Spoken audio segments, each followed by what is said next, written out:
Group D का exam था sir, कैसे गया पेपर सर आपका? तो एक नंबर का पेपर मीडियम टू हाँ इजी था, थोड़ा इजी था। कहाँ से ज़्यादातर क्वेश्चन पूछे गए सर? करेंट अफेयर से? करंट अफेयर 2021 का ज़्यादा पूछा गया कुछ। और आपकी लैब में अटेंडेंस कितनी थी सर? 50% ही थी। Something 50%, okay. और करेंट अफेयर से कितने क्वेश्चन पूछ चुके थे सर? 8-10 के लगभग आए थे। और मैथ्स सर? मैथ्स के तो वही 25 क्वेश्चन आ रहे हैं। और रीजनिंग? रीजनिंग के 30 क्वेश्चन आ रहे हैं। और क्वेश्चन किस टाइप के ज़्यादातर पूछे गए सर? क्वेश्चन अच्छे थे, मतलब इजी टू मॉडरेट था पेपर, इतना हार्ड भी नहीं था, पर कैलकुलेशन ज़्यादा थी उसमें। एक्सक्यूज मी सर, आपका good name? Atharva Bharti. Okay sir.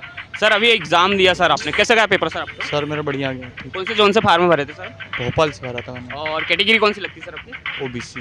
OBC. हाँ। और करेंट अफेयर से कितने क्वेश्चन पूछे गए थे सर आप? लगभग 10% पूछा गया। 10। और आपकी लैब में कितनी अटेंडेंस थी, कितने बच्चे? 50% थे अवेलेबल। अच्छा। हाँ, और साइंस और मैथ्स से कितने क्वेश्चन पूछे गए थे सर? कोई वही 10% 10% पूछे थे। मैंने 74 अटेंड किए क्वेश्चन सर। तो उसमें क्या है, जैसे मैथ्स और रीजनिंग थोड़ी, तो उसमें टाइम लग रहा था सर, तो इतना टाइम मैनेज नहीं कर पाया मैं, तो मेरे क्वेश्चन थोड़े कम हुए सर। ओके, आपने कौन से जोन से फार्मा? ये भोपाल से, भोपाल से। जबलपुर, मतलब जबलपुर जोन है। भोपाल कौन सी कैटेगरी? ओबीसी। ओबीसी से। हाँ, आपने कितना अटेम्प्ट करा सर? 76। 76। ओके। और क्वेश्चन किस टाइप के ज़्यादातर पूछे गए सर? क्वेश्चन अच्छे थे, मतलब इजी टू मॉडरेट था पेपर, इतना हार्ड भी नहीं था, पर कैलकुलेशन ज़्यादा थी उसमें। हाँ। और करेंट अफेयर से कितना पूछा गया? करंट अफेयर से थे 4-5 क्वेश्चन थे। हाँ। और साइंस साइंस से भी थे, और केमिस्ट्री तो ही अच्छी थी। और reasoning?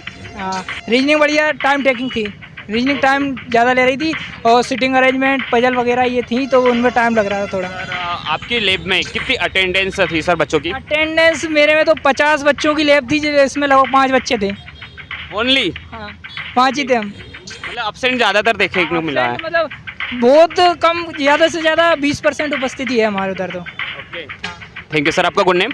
Pradeep Kumar Lodhi. Excuse me sir, आपका good name sir? Shivraj Meena, कौन से जोन से है सर? जयपुर। और कौन सी कैटेगरी से आपने? एसटी। एसटी। Okay sir. कुछ पेपर कैसे गया sir exam? Paper 51 question attend किए। मेंटल थोड़े लेंथी क्वेश्चन आ रहे हैं, लंबे क्वेश्चन आ रहे हैं, जो टाइम नहीं मिल रहा है। अटेंडेंस ज़्यादा 60 से ज़्यादा नहीं हो पा रही है। मतलब टाइम का भी इशू आ रहा अभी? हाँ, टाइम का इशू आ रहा है। और आते हुए क्वेश्चन भी छूट रहे हैं, मतलब टाइम की वजह से। और आपकी लैब में अटेंडेंस कितनी थी सर? 50% ही थी। Something 50%, okay. और करेंट अफेयर से कितने क्वेश्चन पूछ चुके थे? 8-10 के लगभग आए थे। और मैथ्स? मैथ्स के तो वही 25 क्वेश्चन आ रहे हैं। और रीजनिंग? रीजनिंग के 30 क्वेश्चन आ रहे हैं। अच्छी थी, लेकिन है ना टाइम मैनेजमेंट की वजह से वो नहीं बैठ पा रहा है। आपने कितना अटेम्प्ट करा सर? 51 किए। अच्छा। और ये कौन सा अटेम्प्ट था सर आपका वैसे देखा जाए तो? ये इसके पहले मैंने एक 2018 का दिया था, ये दूसरी कितने बार। नंबर से आप चुक गए थे? 48 थे, उसमें 7 नंबर कम रह गए थे। और अभी का क्या लगता है आपको, अभी जो एग्ज़ाम दिया आपने? 8 के बच जाएंगे, 45 प्लस। अच्छा, 45 तक something. Okay sir, thank you sir. इसलिए सर आपका गुड नेम सर? रविशंकर नागर। Okay sir. RRB group D का एग्ज़ाम था सर, कैसे गया पेपर सर आपका? तो एक नंबर का पेपर मीडियम टू हाँ इजी था, थोड़ा इजी था। कहाँ से ज़्यादातर क्वेश्चन पूछे गए सर? करेंट अफेयर से? करंट अफेयर 2021 का ज़्यादा पूछा गया कुछ। 2022 के बाद कम पूछा। साइंस और मैथ? साइंस थोड़ी टफ थी, थोड़ा कैलकुलेटर था, और मैथ्स बिल्कुल इजी था, और रीजनिंग भी इजी थी। और टॉपिक?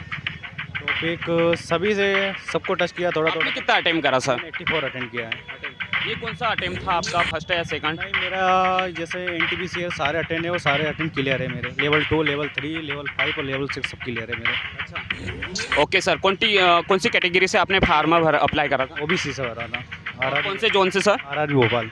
ओके। सर आप कुछ बताना चाहोगे सर, कैसा था पेपर आपका? सर एक पेपर बढ़िया था। उसमें क्या है सर, मैंने 74 अटेंड किए क्वेश्चन सर। तो उसमें क्या है, जैसे मैथ्स और रीजनिंग थोड़ी, तो उसमें टाइम लग रहा था सर, तो इतना टाइम मैनेज नहीं कर पाया मैं, तो मेरे क्वेश्चन थोड़े कम हुए सर। ओके, तो टाइम का इशू आया क्या आपको? हाँ सर, टाइम का थोड़ा इशू था सर उसमें। अच्छा, तो आपकी लैब में कितने अटेंडेंस थी, मतलब अब्सेंट कितने ज़्यादातर देखने को मिला? सर एबसेंट थे, ज़्यादा ही थे सर। ओके। हाँ। कौन सी कैटेगरी से फार्मा भरा था आपने सर? सर अजमेर से भरा था मैंने। अजमेर से? जी। ओके। कैटेगरी एसी है सर मेरी। ओके। जी OBC SC SC ST okay और जोन क्या लगता है अपना अजमेर सर अजमेर जी। तो आपको क्या लगता है सर अभी का जो पेपर हुआ तो इजी था या हार्ड था हाँ नहीं नहीं सर, नॉर्मल ही था, ज़्यादा हार्ड भी नहीं था और इजी भी नहीं था, नॉर्मल था सर। ओके सो आप स्टडी करके आए थे कि आप 3 साल बाद में पेपर हो रहा तो क्या लॉजिक था एक्चुअली क्या है सर, प्रॉपर नहीं हो पाई लेकिन थी मेरी स्टडी थोड़ी बहुत। हाँ करी थी मैंने, हाँ कंटिन्यू चल रहे थे मतलब? हाँ कंटिन्यू था, इतना ज़्यादा ही नहीं था लेकिन कंटिन्यू था मैं। एक सर ये आया था पैसा एक्ट कब आया था, अच्छा ठीक है ना, और एक आया था ये सर्वोत्तम शुद्ध धातु कौन सी है, ठीक है ना, और एक ये आया था भारत में सबसे ज़्यादा वित्त मतलब किस वित्त मंत्री ने पेश किया है। अच्छा हिस्ट्री से रिलेटेड जी सर। क्या